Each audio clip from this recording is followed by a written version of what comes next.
అయోధ్య కూడా పంపించారు. వీటి నేపథ్యం మొత్తం రిపోర్ట్స్ అన్నీ వచ్చిన తర్వాత ఈ నెయ్యిలో ఎక్కడా కూడా 59,70,000 ఇక్కడ లడ్లు దీనికి సంబంధించింది వీళ్ళు నెయ్యి వీళ్ళు అనుకున్న సోకాళ్ళు నెయ్యి సప్లై చేసి దాంట్లో ఆన్ రికార్డ్ 58 లక్షల పామ్ ఆయిల్ దానికి సంబంధించిన ప్లాంట్ బేస్డ్ అన్ని దొరికినాయి. అవి కాకుండా 1,70,000 నుంచి దాదాపు 2 లక్షల వరకు కెమికల్స్ దొరికినాయి. ఇవి ఆన్ రికార్డ్ వాళ్ళు కొన్నట్టు. మీకు టీటీడీకి మేము ఇన్ని లక్షలు 59 లక్షల పైచీలకు నెయ్యి సప్లై చేసామంటే ఆ పర్టికులర్ కంపెనీ 58 లక్షల పైచీలకు వీళ్ళు మనకి పామ్ ఆయిల్ దానికి సంబంధిత అన్ని కొన్నారు. అలాగే 1,70,000 ఈ కెమికల్స్ కొన్నారు. ఇవన్నీ చాలా ఆన్ రికార్డ్ దొరికారు. ఎక్కడా కూడా సిబిఐ కానీ ఎక్కడ క్లీన్ చిట్ ఇవ్వలేదు. క్లీన్ చిట్ ఎక్కడ ఇవ్వలేదు. వాళ్ళు వెరీ క్లియర్ కట్గా చెప్పింది ఈ నెయ్యిలో పూర్తిగా ఇది ప్లాంట్ బేస్డ్, అంటే దీంట్లో నెయ్యి మన పాల నుంచి పాల కొవ్వు నుంచి రావాల్సింది, దీంట్లో ఇది లేదు. చాలా చాలా స్పష్టంగా అది చెప్పారు. మిగతాయి మేము నిర్ధారించలేకపోతాం, మా దగ్గర ఇన్ఫర్మేషన్ లేదనేది ఒక రిపోర్ట్ వాళ్ళు చెప్పింది. అలాగే national dairy development board very క్లియర్గా చెప్పింది దీంట్లో ఫిష్ ఆయిల్, అలా గొడ్డు కొవ్వు, పంది కొవ్వు, ఇవన్నీ లార్డ్ మన ఇంగ్లీష్ పదాలతో ఇవి ఉండే అవకాశాలు ఉన్నాయి. చాలా స్పష్టంగా వాళ్ళు ఇచ్చారు. ఈ ప్రాసెస్లో వీళ్ళు దీన్ని కూర్చోబెట్టి అడ్డగోలుగా మాట్లాడితే, ఎందుకంటే వీళ్ళకి ఏ రోజు కూడా ఈ ధర్మం మీద వాళ్ళకి గౌరవం లేదు. పైగా ఈ దొరికిన వాళ్ళ ఛార్జ్ షీట్లు మీకు చూస్తే, మనకి తెలిసిన పేర్లన్నీ చూస్తే ఇందులో ఎక్కడ మతానికి సంబంధం లేదు. ఇది భోలేనాథ్ బాబా కానీ మిగతా ఏ డైరీ మీరు చూసినా కానీ వీళ్ళు ప్రిడామినెంట్లీ దర్ ఆల్ హిందూస్. దీంట్లో అసలు మతానికి కానీ దీంట్లో ఒక ఇస్లాంకి సంబంధించిన వ్యక్తులు కానీ లేదంటే మన క్రిస్టియన్ సంబంధించిన వ్యక్తులు అసలు ఎక్కడ సంబంధం లేదు. ప్యూర్లీ మాట్లాడుతున్నాం హిందువుల గురించే మాట్లాడుతున్నాం ఇక్కడ. So there is no question of other religions here. ఈ గత ప్రభుత్వం విషయంలో కూడా మేము ఏం మాట్లాడుతున్నాం అంటే they never have respect for the traditions and dharma of this land. అది చాలా ఆబ్వియస్గా చాలా మనకు తెలుస్తూ ఉంది. దాంట్లో భాగంగానే వీళ్ళు అదే చేశారు. చూసి ఈరోజు మాట్లాడి క్షమాపణ అడగకుండా తప్పు జరిగిపోయింది. మేము ఇందాక మా కేశవ గారు చెప్పినట్టుగా ఒక తెలియక చేస్తే పొరపాటు, తెలిసి చేస్తే తప్పు, కనీసం తప్పులు జరిగినాయి అది కూడా చెప్పకపోగా మమ్మల్ని క్షమించమని అడుగుతున్నారు. నేను ఒకటే చెప్తున్నాను, భగవంతుని మీద పగబట్టుకున్నవాడు సర్వనాశనం అయిపోతాడు తప్ప ఎవడు బతికిన దాఖలాలు లేవు, గుర్తుపెట్టుకున్నారు. ఎందుకంటే ఇది ఫెయిత్కి సంబంధించింది. చాలా స్పష్టంగా చాలా క్లియర్గా సిబిఐ దాంట్లో మీరు కల్తీల మీరు అసలు నెయ్యి లేని దాంతో మీరు లడ్డూలు చేసి దాంట్లో మీరు ఇందాక చెప్పిన గ్లిజరైడ్స్ ఇవన్నీ ఉన్నాయి కదండి. దానికి మీకు ఒక రికార్డ్ చెప్తాను. 2019 నుంచి 2025 వరకు మీకు కనీసం ఒక నువ్వుల నూనె 180 రూపాయల నుంచి 268 రూపాయలు ఉండేది కనీసం 26కి ఈ రోజుకి. సో వీళ్ళు సప్లై చేసే కాడికి మామూలు బజార్లో దొరికే ఒక నెయ్యి కనీసం 420 రూపాయలు కిలో. 2019 460 రూపాయలు, 2020 21కి 500 రూపాయలు. అలాంటి నెయ్యి వీళ్ళు ఒక్కళ్ళకే ఉనికి 319 రూపాయలు ఒకటి, 329 రూపాయలు ఒకటి, ఇవన్నీ కూర్చోబెట్టి ఈ నెయ్యిని సప్లై చేశారు. దీన్ని బట్టి మనకు అర్థం, దీన్ని బట్టి బేసిక్ ఒక హౌస్ వైఫ్ చెప్పగలరు, ఒక గృహిణి చెప్పగలదు ఇది ఎంత కల్తీ జరిగిందనేది. ఇలాంటి నెయ్యిని కూర్చోబెట్టి ఇది భగవంతుడికి ఇచ్చి ఈరోజు బుకాయించి తప్పులు చేసి మళ్ళీ ఈరోజు ఏం లేదని మాట్లాడుతూ ఉన్నారు వీళ్ళు. మీరు వివేకానంద రెడ్డి గారు పబ్లిక్గా మర్డర్ జరుగుతుంది, రోడ్డు మీదకి వెళ్ళి చిన్నపిల్లడికి తెలుస్తుంది అత్యంత హేయమైనగా చంపేశారని. అది మర్డర్ కాదు, గుండెపోటని చెప్తారు. వెండి విగ్రహాలు పోతే, అమ్మవారి విగ్రహాలు పోతే పోయిందంటారు. విగ్రహం కాల్చి ఎవరన్నా అపవిత్రం జరిగితే ఎవడు పిచ్చోడు చేసాడు అంటారు. ఈరోజు కల్తీ జరిగింది మాట అసలు కల్తీయే లేదు, ఇది పూర్తిగా మాకు క్లీన్ చిట్ ఇచ్చిందంటారు. దీన్ని బట్టి మనం అందరం అర్థం చేసుకోవాల్సింది ఇది వీళ్ళకి దీని మీద గౌరవం లేదు. వీళ్ళకి 7 కొండల వాడికి 2 కొండలు చాలు అన్న ఆలోచన విధానం నుంచి పుట్టిన వాళ్ళు ఈరోజు ఏ స్థాయికైనా దిగజారగలరో ఇది చాలా ప్రస్ఫుటంగా మనందరికీ తెలియజేస్తూ ఉంది.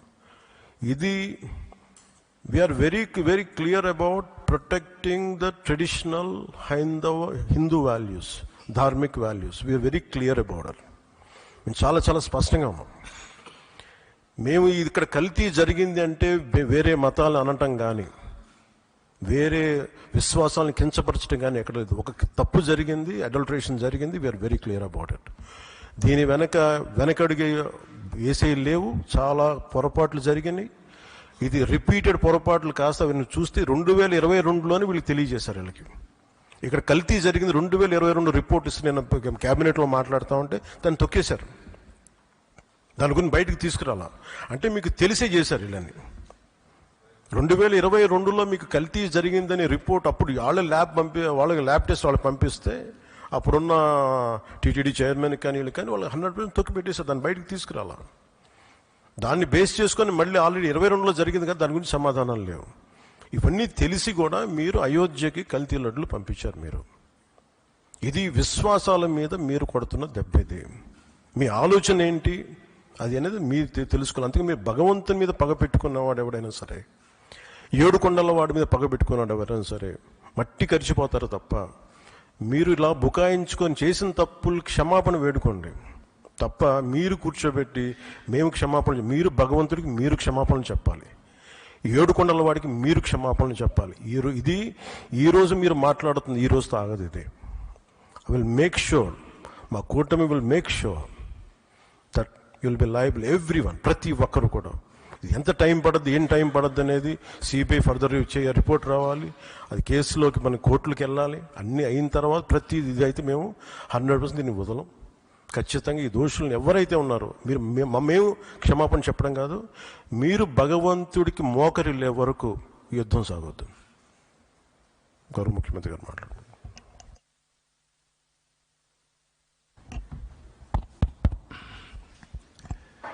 అందరికీ నమస్కారాలు.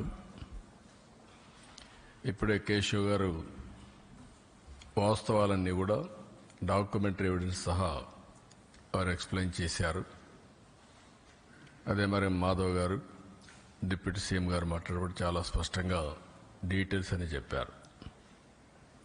ఇది ప్రజల మనోభావాలకు సంబంధించిన విషయం.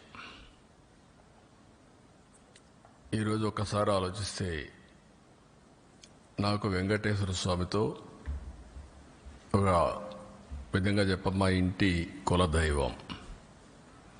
అంతేకాకుండా నేను చిన్నప్పటి నుంచి మా ఊరు నుంచి లేకపోతే మా ఇంటి దగ్గర నుంచి వెంకటేశ్వర స్వామి నామాలు మంగాపురం ద్వారా కనపడుస్తూ ఉంటాయి.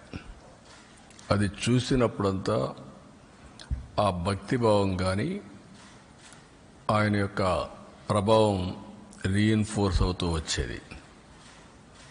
మేము చిన్నప్పుడు బ్రహ్మోత్సవాల సందర్భంలో శనివారం వస్తే ఒక్క పొద్దులుండి మొక్కులు చెల్లించుకున్న తర్వాతనే భోంచేసి సాంప్రదాయ ప్రకారం పెరిగాం.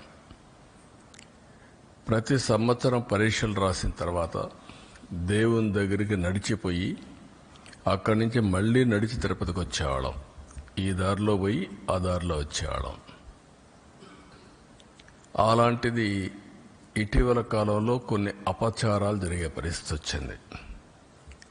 నేను ముఖ్యమంత్రిగా ఎప్పుడు ఏది కూడా వైలేట్ చేయకుండా ఒక పద్ధతి ప్రకారం వెళ్తూ వచ్చాను.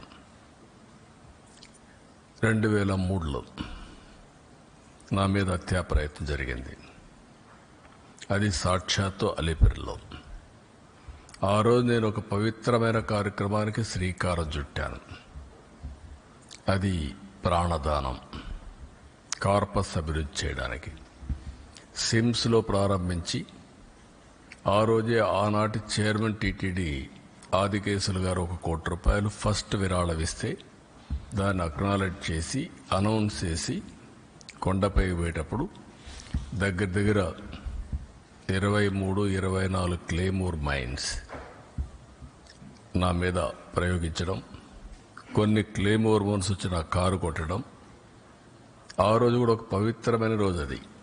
ఎందుకంటే బ్రహ్మోత్సవ సందర్భంగా ప్రభుత్వ లాంఛనాలు దేవునికి ఇచ్చే సందర్భం. అక్కడి నుంచి మామూలుగా అయితే బతికే సమస్య లేదు. అది నాకు పునర్జన్మ. సాక్షాత్ వెంకటేశ్వర స్వామి దిగొచ్చి నన్ను కాపాడాడు తప్ప లేకపోతే ఏ విధంగా కూడా బ్రతికే సమస్య లేదు. అలాంటివి చూసినప్పుడు దేవుడిని నమ్మకుండా ఉండలేము. ఒకప్పుడు ఇదే అసెంబ్లీలో 2 కొండలు 7 కొండలు కాదంటే మేము అనునిత్యం